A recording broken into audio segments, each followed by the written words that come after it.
Okay, so here it is your IS code 1984. So from that is page number 94 95. That is the connection meeting of joint. इस बारे में कुछ बातें यहाँ पर है जो हम बात करके आगे चलेंगे। ये लग एंगल्स के बारे में है। Permissible stresses in rivets and bolts, ये हमें प्रॉब्लम में यूज करना है। इसके बारे में डिस्कस करके टेंशन मेंबर स्टार्ट करता हूँ। ठीक है, तो पहली बात area of rivet and bolt hole, जैसे कल तय हुआ था और एक बार बता दूं, the diameter of the rivet hole, यानी रिवेटिंग प्रोसेस क्या है ये मैं थोड़ा सा बाद में बताता हूँ आपको। इतना तो पता है, रिवेटिंग करने के लिए जिस प्लेट को ज्वाइन करना है उसमें एक होल प्रोवाइड किया जाए, उस होल में रिवेट को पुट अप करके हैमरिंग करके उसको पैक किया जाएगा। तो इस दरमियान जो होल आपको यूज करना है प्लेट में, उसका डायमीटर कितना होना चाहिए? तो देखिए 1.5 excess than diameter of rivet, जितना डायमीटर का रिवेट है उससे 1.5 mm से ज्यादा होना चाहिए। कहाँ तक? For the rivets of nominal diameter less than और इक्वल टू 25। क्या हुआ इसका मतलब? अगर 20 mm डायमीटर का रिवेट है तो होल का डायमीटर 1.5 से ज्यादा यानी 23.5 होगा। अगर 24 mm डायमीटर का रिवेट है तो 24 डायमीटर के रिवेट में 1.5 एक्सेस करने के बाद 25.5 mm का होल का डायमीटर होगा। अगर 25 mm का रिवेट है तो 25 प्लस 1.5 यानी 26.5 होगा। लेकिन अबाउट 25 यानी अगर रिवेट का डायमीटर 26 होगा तो आपको होल का डायमीटर 2 mm से एक्सेस करना होगा। तो यहाँ पे देखिए लेस देन और इक्वल टू 25, अगर लेस देन और equal to 25 diameter of rivet होगा तो 1.5 से एक्सेस करना है होल। 2 mm से कब ज्यादा करना है? अगर डायमीटर एक्सीडिंग 25। ओके, ये क्लास हमें वहां पे डिजाइन में यूज करना है। दूसरा, stresses in rivets and bolts. तो याद देखिए maximum permissible stress in rivets and bolts, you are concentrating about the rivets. तो यहाँ पे ये आने आपको tau V F and sigma P F, because you are in working stress method. Tau V F यानी shear stress which is allowed in the rivet, यानी वहां तक रिवेट शियर स्ट्रेस लेने का कैपेबल है। बेयरिंग में 300 तक लेने का कैपेसिटी है। There are basically two types of rivets. First is power driven rivet and second is hand driven rivet. Okay, देख लीजिए मैं समझाता हूँ। तो पावर ड्रिवन और हैंड ड्रिवन का टाउ वी एफ है 100, हैंड ड्रिवन का 80, बेयरिंग में 300 250। ठीक है, ये चार चीजें मुझे यूज करना है। कहाँ यूज करना है वो मैं बता रहा हूँ। मेरी प्रोसीजर ऐसी रहती है, डिजाइन से पहले which steps or formula we are using while the design process, from which clauses those formulas are arrived, उस फॉर्मूला का जो मीनिंग आईएस कोड को समझाना है वो पहले समझ लेते हैं हम लोग, फिर हम डिजाइन करने चलते हैं। ये हुआ डिजाइन के बारे में of the permissible stresses in rivets. ठीक है, अब आगे देखा जाए तो इसमें है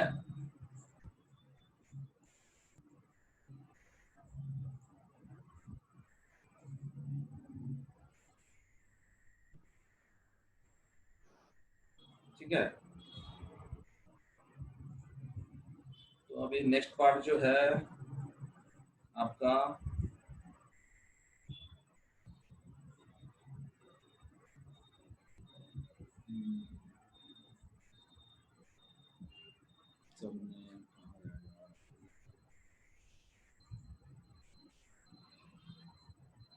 ये डीएसएस। चलिए, तो देखिए अभी जो बताया मैंने यहाँ पे लगाया। अब ये दूसरा, अभी एज डिस्टेंस, देन ये 96 पेज नंबर मिसिंग वाला। ठीक है, अब आ जाता हूँ आपका टेंशन मेंबर। ठीक है, टेंशन मेंबर से स्टार्ट करना था, तो टेंशन मेंबर से स्टार्ट करते हुए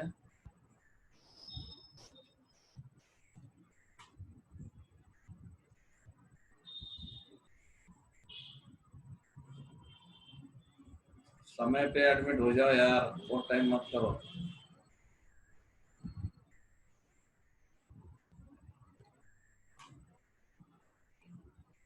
4 number this is a column है, कॉलम के बारे में भी डिस्कस करना है।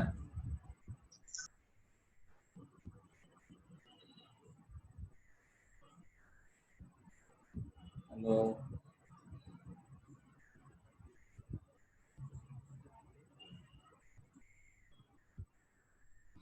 चलिए, तो टेंशन मेंबर के क्लॉजेस मैंने यहाँ पे है, जो मैंने अभी यहाँ पे पीडीएफ में लगा के रखे, मैं वही दिखाता हूँ डायरेक्टली आपको। चलिए, ये सेक्शन 4 है आईएस कोड में 4.1 डिजाइन ऑफ टेंशन मेंबर। ठीक, करता हूँ स्टार्ट, देख लीजिए। ये देखिए, अब जो पहले मैंने बोल्ट की बात की थी, सॉरी रिवेट की बात की थी, उसको कंप्लीट करता हूँ। देखिए, ये इस तरह से एक प्लेट है, नीचे ये दूसरा वाला प्लेट है, यहाँ पे होल प्रोवाइड किया जाएगा और इसमें इस तरह से बोल्ट सॉरी रिवेट। अब क्या है, आपके लिए रिवेटिंग है और लिमिट स्टेट के लिए बोल्टिंग है, तो बाय डिफॉल्ट मेरे कभी कभी बोल्ट बोल देता हूँ, समझ लीजिए वो रिवेट बोल रहा हूँ मैं। ठीक है, तो ये रिवेट कुछ इस तरह से होता है, this is called as the shank of the rivet, this is the head of the rivet. इसको यहाँ से ऐसे पास किया जाएगा, नीचे हार्ड बेस रखा जाता है और इसको हैमरिंग किया जाता है। हैमरिंग करने के बाद ये ऊपर वाला हेड यहाँ पे फिट हो जाएगा। जैसे ये shank passes through this plate, यहाँ पे हार्ड बेस होने से ऊपर से हैमरिंग करते हो आप, तो यहाँ पे हेड फॉर्म हो जाता है इस तरह से, तो ये रिवेट बन गया। ठीक है, तो इस मैं बात कर रहा था इस होल की, ये जो होल बनेगा इसमें, तो इस होल का डायमीटर की बात हमारी हो गई। ठीक, ये रिवेटिंग है, रिवेटिंग का डायमीटर जो मैंने बताया था उस बारे में मैंने क्लियर किया। अब चलता हूँ टेंशन मेंबर, बहुत बड़ा सिलेबस है आपका, कॉन्सेंट्रेट अपॉन द सिलेबस। करता हूँ स्टार्ट। देखिए कहाँ है टेंशन मेंबर, तो ये तो पता आपको, ट्रसेस होते हैं इस तरह से, it is the someone truss, truss के member, this is called as a principal rafter, these are called as a sling, these are called as a sling, these are called as struts, and this is called as a tension member as far as a truss is concerned। अगर हम truss की बात करें तो ये जो bottom chord है, this bottom chord is called as a tension member. Tension member basically carries tensile nature of force, इसलिए बोला मैं, कभी कभी reversal of stresses is also possible, एक क्लॉज है वहां पे आईएस कोड, इसलिए मैंने आपको बता के रखा। टेंशन मेंबर में maximally it carries tensile load, but during certain conditions situations IS code says that tension member should capable to carry some reverse cases, some reverse stresses यानी compressive stresses, वो बाद में आने वाला है, खाली आपको बता के रखा। ठीक है, तो ये टेंशन मेंबर जो है इस बारे में हम बात कर रहे हैं। तो टेंशन मेंबर जो है ये यहाँ से इस जॉइंट से लेके इस जॉइंट तक ये जो मेंबर है, this is called as the chord, bottom chord, tie member, tension member, bottom cord, tie member, tension member, these are the nominally used terms in your examination paper। तो ये जो टेंशन मेंबर है, अब इस tension member के बारे में हमें ये चैप्टर में देखना है। क्या है इस चैप्टर में, अभी जो बात की थी हमने, design of tension member, the permissible stress in axial tension sigma st, sigma stands for stress, S for steel, T for tension, sigma st, AT भी होता है, ये शायद AT है, axial tension, sigma AT axial tensile stress, ST भी है, AT भी है, बहुत सारे आएंगे। MPa ने न्यूटन पर mm square on the net effective area of the section shall not exceed 0.6 FY। FY basically by default we are considering 250 if it is not mentioned। ठीक, आ जाता है यहाँ। देखिए कहाँ टेंशन मेंबर की बात हुई थी, अब बता देता हूँ, देख लीजिए। अगर एक मेंबर है, here it is suppose having a rectangular cross section like this someone, and it has to carry certain tensile force, so this will be basically called as a tension member। अब इस tension member में आपको दो तरीके के problem करना है, एक है एनालिसिस प्रॉब्लम और दूसरा है डिजाइन प्रॉब्लम। अब ये डिजाइन और एनालिसिस क्या है ये बता देता हूँ। पहले टेंशन मेंबर समझ गए, the member normally carrying tensile nature of stresses is called as a tension member.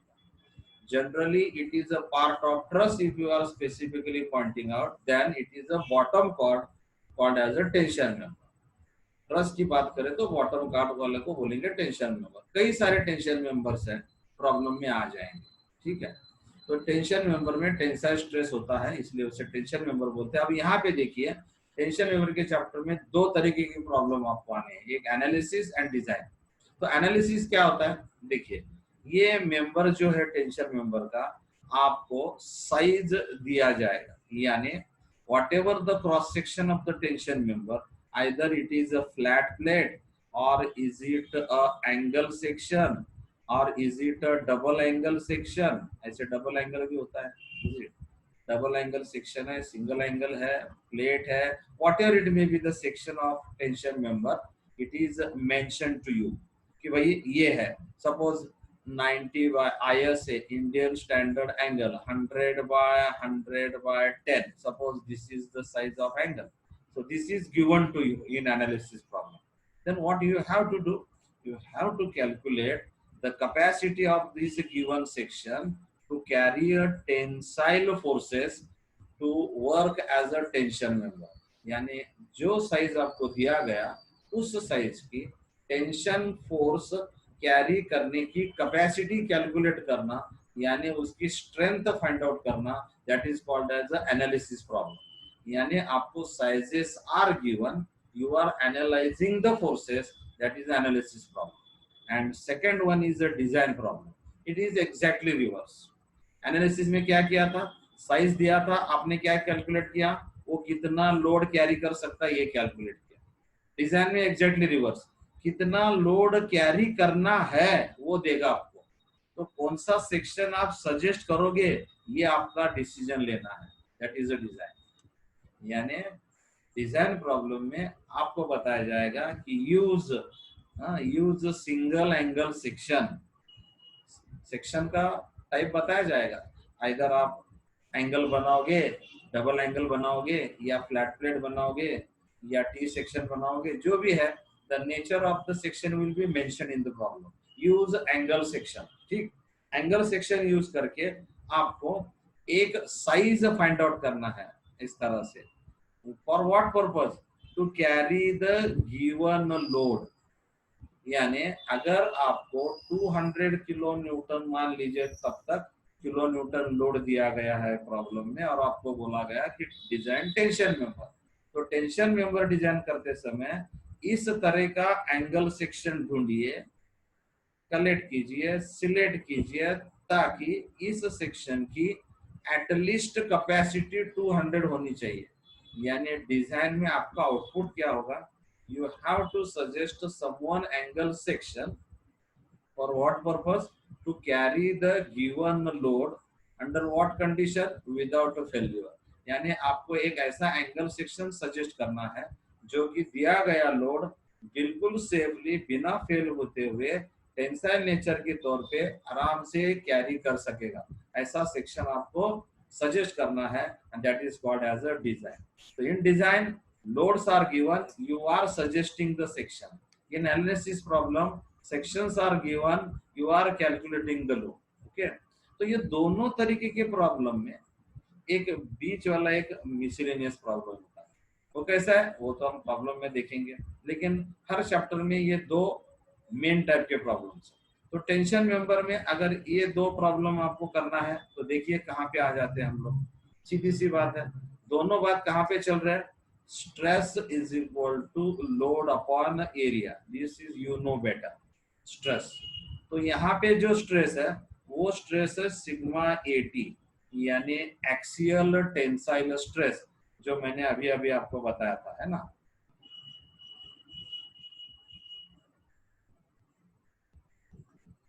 ये वाला sigma 80 0.6 FY, section 4 clause number 4.1 में आएगा। तो यहाँ पे 0.6 FY ये आएगा सिग्मा 80 की value, sigma 80 axial tensile stress, ठीक है। तो यहाँ पे भाई कितने लेट एडमिट होते हैं यार ये लोग, टाइमिंग देखते जाओ यार, मतलब टाइम पे सबमिट करो यार। सही समय पे आ जाओ। देखिए पहला कल का लेक्चर था, इंट्रोडक्टरी था, इसलिए मैंने रिकॉर्ड करके भेज दिया आपको। हर दिन रिकॉर्ड नहीं होगा क्योंकि तो बहुत सारे क्लासेस चल रहे हैं, आपका सेकंड ईयर है, थर्ड ईयर है, डिप्लोमा के 2 है, सारे रिकॉर्ड करके उसको क्या रिकॉर्ड करने से काम नहीं चलता, उसको फिनिशिंग करना पड़ता है। यानी क्या वहाँ पे वो डाउनलोड करते समय वो फिनिश करके देता है MP4 में, फिर उसको कन्वर्ट करके कंप्रेस करके डालना, ये बहुत सारी काम है। तो मैं नहीं कर सकता हर दिन, जितना हो सके उतना करने की कोशिश कर रहा हूँ, इसलिए आप समय पे ज्वाइन होइए ताकि आपका मिस ना हो जाए, डोंट मिस। सो सिग्मा 80 यानी axial tensile stress. Sigma means stress, A means axial, T means tensile. कितना लेना है आपको, आईएस कोड बोल रहा है, आईएस कोड बोल रहा है 0.6 FY लेना है। 0.6 FY यानी 0.6 इंटू EFY। तो FY बाय डिफॉल्ट अगर वैल्यू 250 डाला जाए तो 0.6 इंटू 250 अगर करोगे तो it comes to be 150 MPa, isn't it? देख लीजिए। तो आप टेंशन मेंबर की बात कर रहे हैं, दो टाइप का प्रॉब्लम, एनालिसिस दूसरा डिजाइन। दोनों प्रॉब्लम में कहीं ना कहीं स्ट्रेस आ रहा है, कहीं ना कहीं लोड आ रहा है। तो इस दोनों के दरमियान के बेसिक रिलेशन से मैंने स्टार्ट किया। Stress is equal to force upon area. Stress कितना लेने को बोल रहा है, स्कोर इतना लेने के लिए बोल रहा है। लोड क्या है, उस मेंबर यानी टेंशन मेंबर में जितना लोड रहेगा वो वैल्यू P होगा। यानी ये वैल्यू तय हो गई, कितना लेना है 0.6 FY। बाय डिफॉल्ट FY 250 डालोगे तो ये कितना आएगा 150। यानी स्ट्रेस का वैल्यू बाय डिफॉल्ट अगर FY प्रॉब्लम में मेंशन नहीं किया, बहुत कभी तो भी एक आधा बार बोल देता है FY 260 यूज करो बोल, है ना। तो कभी भी नहीं बोलेगा प्रॉब्लम में FY इतना लो। बहुत सारे भाई बाय डिफॉल्ट 250 मान के चलते हैं, ठीक है। अगर दिया है तो जो भी देगा वहां पे डाल दीजिए, FY की जगह 260 डाला, 240 जो भी देगा वो डाल दीजिए। अगर नहीं मेंशन किया तो ये 250 डाल के ये वैल्यू मोस्टली 150 आएगा। तो बात करता हूँ, देखिए ये सिग्मा पता चल गया कितना लेना है। ये तो आईएस कोड ने बताया ना, इतना स्ट्रेस अलाउड है आपको। कल मैंने इसके बारे में डिस्कशन किया था और एक बार शॉर्ट में बताता हूँ। ये परमिसिबल है, परमिसिबल यानी वहां तक स्ट्रेस अलाउड है, परमिटेड है, आप वहां तक स्ट्रेस उस पे पुटअप कर सकते हो। यानी जो member as a tension member तौर पे यानी यूज करने जा रहे हो, वहां पे आपको स्ट्रेस 150 तक बाय डिफॉल्ट 250 के लिए 150 तक सीमित रखना है। above 150 you cannot apply the stresses upon that tension member to avoid the failure. This is called as a permissible. permissible का मतलब क्या हो, वहां तक, उसके नीचे अलाउड है। 150 यानी हाईएस्ट टेंसाइल स्ट्रेस अलाउड है। 140 yes okay, 130 yes okay, 151 is not allowed. समझा रहा हूँ, देख लीजिए, ये स्टेप बाद में डिजाइन करते समय आने वाली है। मैं कैसे करते रहता हूँ, लिंक में बहुत जहाँ पे आ जाता है वहां पे आपको बताते रहता हूँ, ये आगे आने है, ये आगे आना है। जब आगे आएगा तो सारे लिंक करके मैं बता देता रहता हूँ, ठीक है।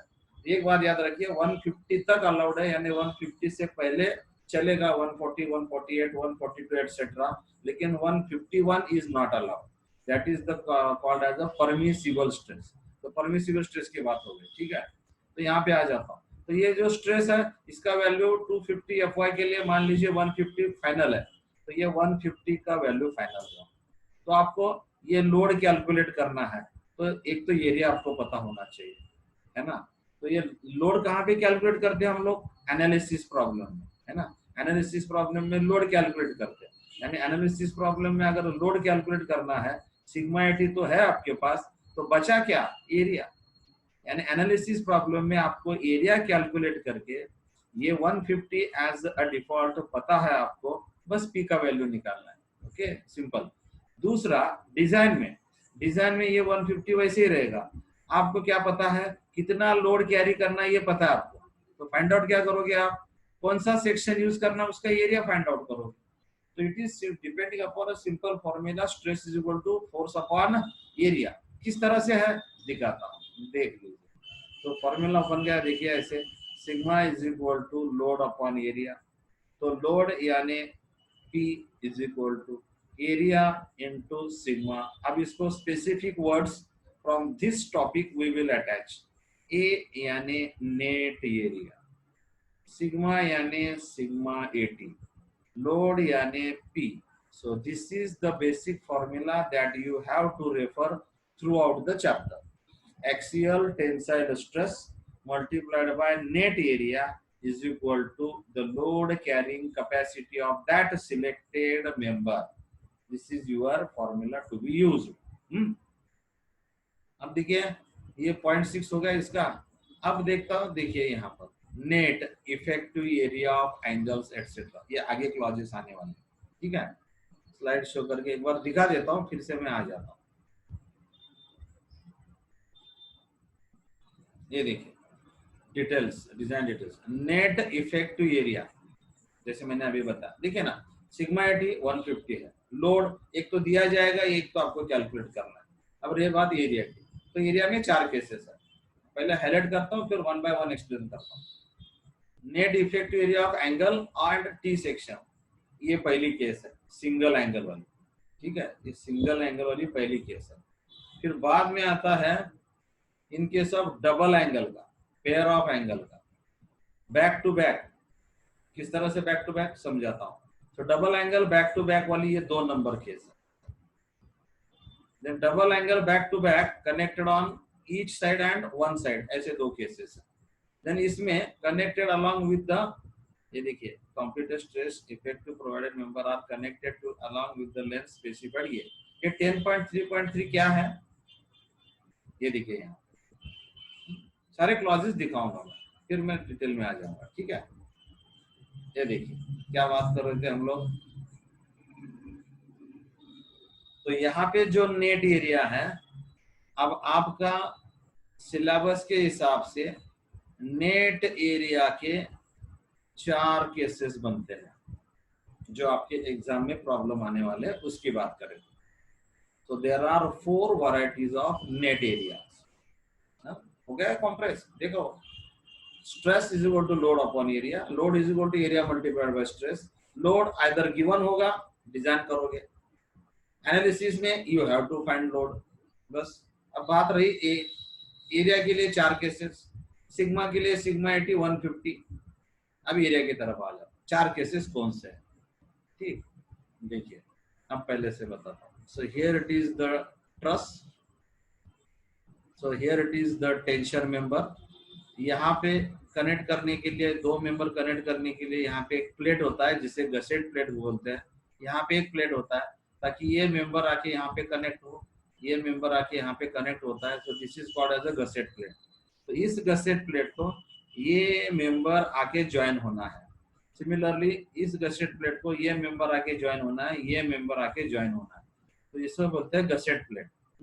तो इसको जूम करके यानी एक्सपांड करके मैं डायग्राम बनाता हूँ। तो ये जो टेंशन मेंबर है ये इधर से आ रहा है, ये इधर से टेंशन मेंबर आके इस गसेट प्लेट पे ज्वाइन हो रहा है। हाँ देखिए कैसे निकलेगा वो, देखिए। तो इधर का जो गसेट प्लेट था, ये गसेट प्लेट, लेफ्ट कॉर्नर का गसेट प्लेट, ये गसेट प्लेट। ठीक है, ये मेंबर इधर से आया, तो here it is the member, ये इधर से आने वाला इस तरह से। तो यहाँ पे कट करता हूँ, ये यहाँ पे कट किया, ये मेंबर यहाँ से यहाँ तक, यहाँ से यहाँ तक। ठीक है, और तो फिर ये आएगा डॉटेड, है ना।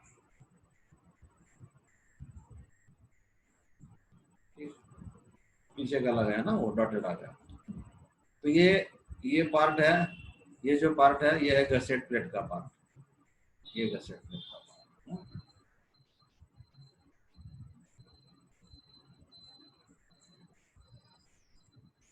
ये गसेट प्लेट, ये मेंबर टेंशन में, तो इसमें होगा ये टेंसाइल फोर्स। तब तक इसको मैं पी बोल देता हूँ। ठीक है, तो ये टेंसाइल फोर्स, ये टेंशन मेंबर, ये गसेट प्लेट। अब इस गसेट प्लेट को ये मेंबर को ज्वाइन करना है, ध्यान से सुनिए। Depending upon the type of section and depending upon the type of this connection, there are 4 cases of net area। किस पे डिपेंड है, कौन सा सेक्शन है, आइदर सिंगल एंगल है या डबल एंगल, इस पर।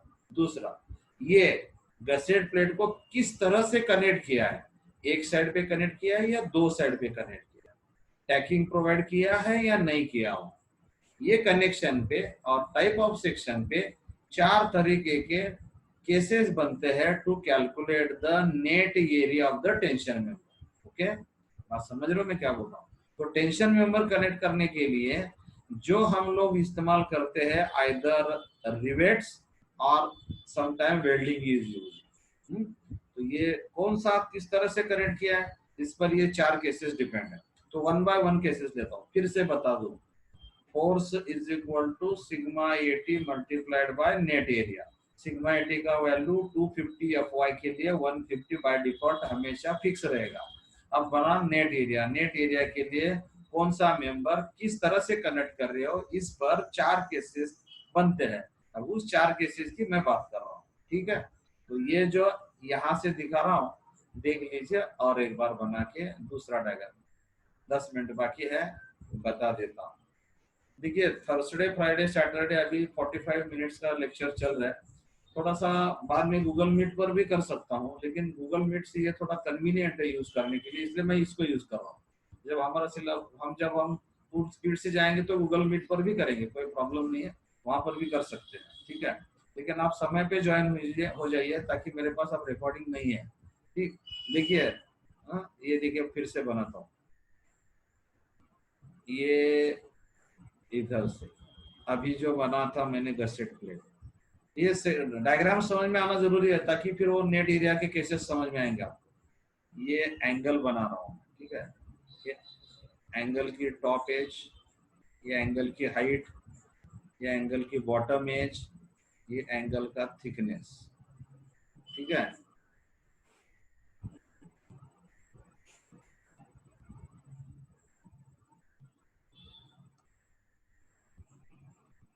ओके, ये डॉटेड आएगा यहाँ,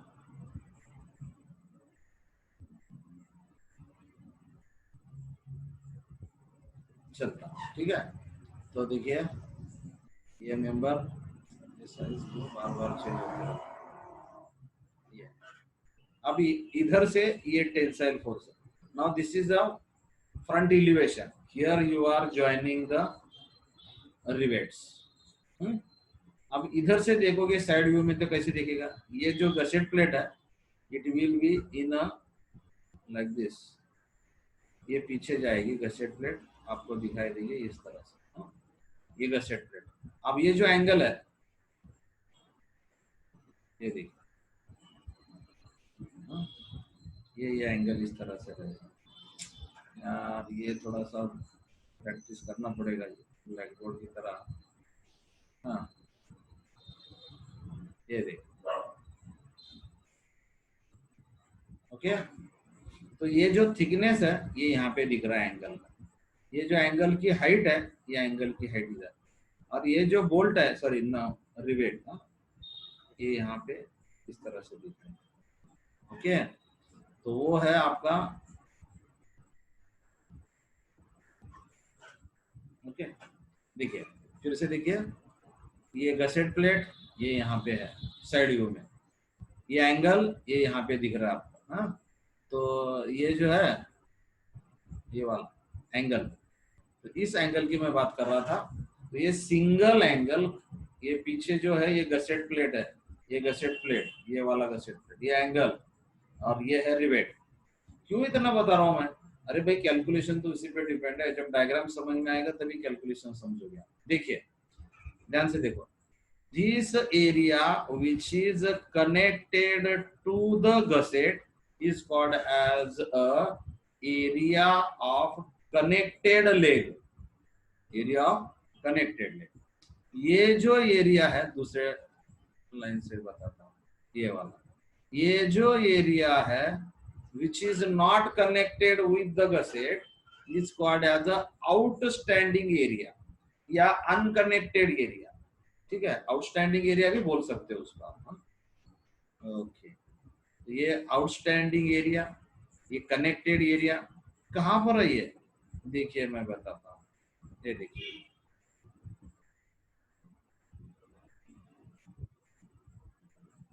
A1 and A2 are as defined in 4.2.1.1, ये इधर effective cross sectional area of connected leg यानी A1, the gross cross sectional area of unconnected leg यानी outstanding leg is A2। Okay, यही मैं बता रहा था। तो ये जो एरिया आएगा वो आएगा A1, इसका एरिया A1। ये जो एरिया है इसका एरिया आएगा A2। So area of connected leg, area of unconnected leg, ठीक है, एंगल की बात करें तो ये बन गई आपकी first case. Single angle connected through one leg with gusset is called as a case number 1। देखिए यहाँ, in the case of single angle connected through one leg, the net effective sectional area यानी AN shall be taken as A1 plus A2 into K। यानी क्या हुआ भाई, ये देखिए फिर से बता दूं, P is equal to sigma AT into area AN। तो इस AN के ये 4 केसेस है। पहली केस है सिंगल एंगल वाली। सिंगल एंगल में AN is equal to क्या लेने के लिए बोल रहा है, A1 plus K A2 लेने के लिए बोल रहा है। सही है, अभी तो पढ़ा मैंने, देखिए और एक बार देखिए, A1 plus K A2, this is a case for single angle connected through one leg. तो single angle connected through one leg के लिए A1 plus K A2 is the net area to be taken, and by using net area you can calculate the loop। okay, very simple। अब देखिए, अब आपको A1 और A2 calculate करना है। तो मैं टेंशन मेंबर की बात कर रहा हूँ, पहले से आता हूँ, ब्रीफ करता हूँ। पहले हमने टेंशन मेंबर स्टार्ट करने से पहले रिवेटिंग का प्रोसेस देखा। रिवेटिंग में डायमीटर ऑफ होल किस तरह से, उसका क्लॉज देखा। किस लिए, क्योंकि हर चैप्टर में मुझे यूज करना है। कौन से स्ट्रेसेस रिवेट में अलाउड है, 100, 80, 250, 300, वो भी बता दिया। प्रॉब्लम में मुझे यूज करना है। फिर हम टेंशन मेंबर में आ गए। टेंशन मेंबर में सीधी सी बात है, the member carrying tensile force is called as a tension member, and in a truss the bottom chord is generally a tension member। तो उस मेंबर में आपको दो तरीके के प्रॉब्लम, एक एनालिसिस प्रॉब्लम और दूसरा डिजाइन प्रॉब्लम। एनालिसिस प्रॉब्लम में आपको सेक्शन दिया जाता है, आपको लोड कैलकुलेट करना है। डिजाइन प्रॉब्लम में आपको लोड दिया जाता है, आप सेक्शन सजेस्ट करोगे। ठीक, तो दोनों टाइप के लिए फॉर्मूला जो इस्तेमाल करना था वो ये है, सिग्मा एटी इंटू AN। अब AN की बात करें और सिग्मा एटी की बात करें तो सिग्मा एटी का फॉर्मूला 0.6 इंटू FY, जो आईएस कोड मैंने बताया। आईएस कोड तो आपके साथ रहेगा, खाली क्लॉजेस आपको देखने हैं। जैसे मैंने बताया आईएस कोड कहाँ पर, ये दिखाया था मैंने अभी आपको। ये आईएस कोड के बहुत सारे पन्ने हैं।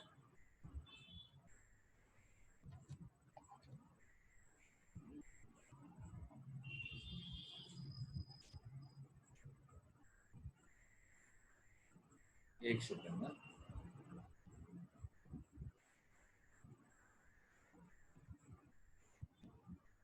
ये टेंशन मेंबर जो बात मैंने की थी, क्या था, पेज नंबर 38 पे, इसलिए मैंने निकाला ये। देखिए 0.6 FY, ये देखिए, where the lug angles are used, the effective sectional area of the whole of the angle member shall be considered। ये मुझे यूज करना है। जब लग एंगल का प्रॉब्लम आएगा तो मैं खाली आपको रेफर करूंगा कि आईएस कोड में इसके बारे में कुछ बताया था। ठीक है, अब देखिए A1 plus K A2 जो सिंगल एंगल की बात हो गई थी अभी, सिंगल एंगल की, ये सिंगल एंगल कनेक्टेड है ना। तो सिंगल एंगल कनेक्टेड में A1 plus A2 into K। तो ये जो A1 plus A2 का, A1 A2 की बात करें तो A1 कनेक्टेड है, A2 अनकनेक्टेड है। What is K then, K के लिए देखिए 3A1 upon 3A1 plus A2 डालना है। यानी आपको A1 कैलकुलेट करना है, A2 कैलकुलेट करना है, इसमें डालना है, फिर K मिलेगा। 2 मिनट में समझाता हूँ। ठीक है, तो सिंगल एंगल दिया आपको। ओके, मान लीजिए सिंगल एंगल म्हणजे इंडियन स्टैंडर्ड एंगल का साइज दिया 100 बाय 100 बाय 10 मान लीजिए। तो इसका ये हाइट हुआ 100, ये एंगल का, ये विड्थ हुआ 100, और ये जो थिकनेस है ये बन गई 10 mm। ठीक है, तो करना क्या है आपको, पहले देखिए मैं अलग कलर यूज करता हूँ। ये जो एरिया है ये आएगा A1 के तौर पे, यानी आप इस एरिया को निकालिए, कैलकुलेट कीजिए। उसमें देखिए ये इतना होल चला जाएगा। यहाँ पे क्या है समझाना है नेक्स्ट टाइम मुझे आपको। ये होल है, यहाँ पर कैसे लेना है क्या लेना है वो पहले बता दूंगा बाद में। पहले आज ब्रीफ कर लूंगा इसको। तो ये यहाँ पे होल है, तो तो ये होल माइनस करके ये A1 निकालोगे आप, तो ये बन गया आपका A1।